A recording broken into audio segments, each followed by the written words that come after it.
Ready? All right, so I have Tracey here, the star of the film. So tell me how you got involved with this project. Well, you know, I'd worked on a couple of other projects with Neil Johnson before. I did a voiceover for a spaceship and this, that, and the other thing. But he watched over the years how committed I was to my work and how seriously I take all of my characters and how hard I work. I work harder than just about anybody I know. And he's like, I really need to find a project where you can lead it up for me and we can have that same kind of dedication that we have and make a really great project. So we went through script after script after script that he'd written, and I love robotics.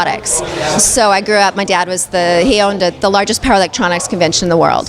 So I was around it in computers long before most people even knew about computers.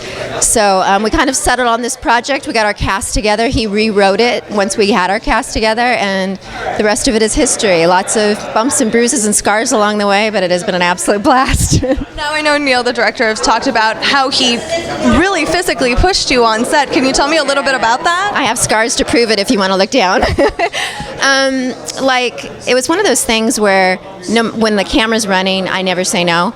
And so he'd say, do it again and do this and do that. And it was like, even though I physically felt like I couldn't do anymore, I would just keep going. And I think that that's part of what shows in the film, because that character, it is the end of the world. And she is, saving, humanity from artificial intelligence. So it makes sense that she would do everything that she could. And I got injured so many times. And so you'll see it in the film. You'll see there's times where she's limping. There's times where she looks like she's in pain. And I just brought it to work with me. It was like you just show up the next day and that's what that character's living at that point in time. So it kind of brought her to life even more. What was the hardest stunt or maybe film that you filmed? I wanted to say scene right there, but scene that you filmed.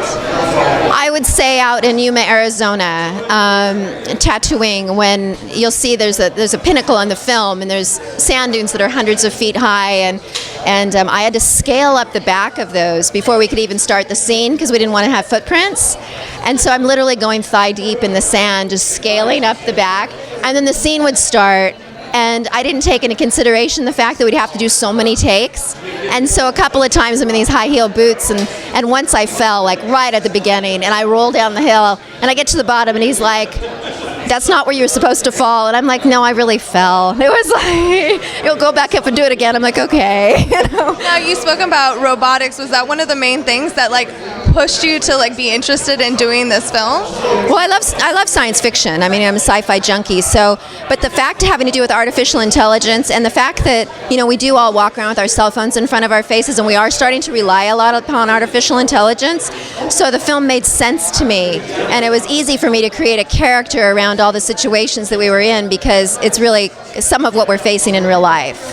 Yeah. What do you think is the biggest things that you think fans who are coming to see this movie should be excited about? I think the fact that, people who love science fiction will show up for the film.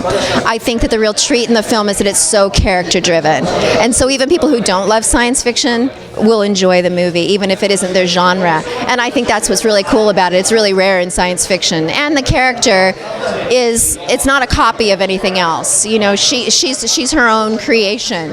And she wasn't, I didn't take anybody else into consideration when I created her. I just let the script speak for itself and let her kind of come to life.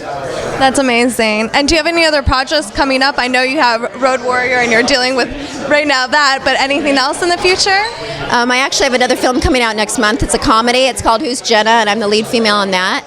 And then we just wrapped on The Time War. I'm one of the leads in that, and it's the story of Adolf Hitler traveling through time and rewriting history.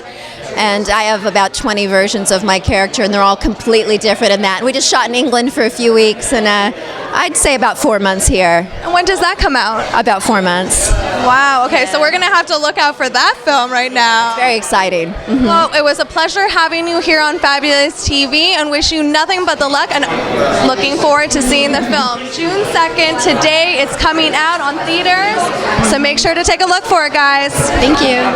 Hi, I'm Tracey Birdsall. I play Sienna in Rogue Warrior, and this is a shout out to FabTV.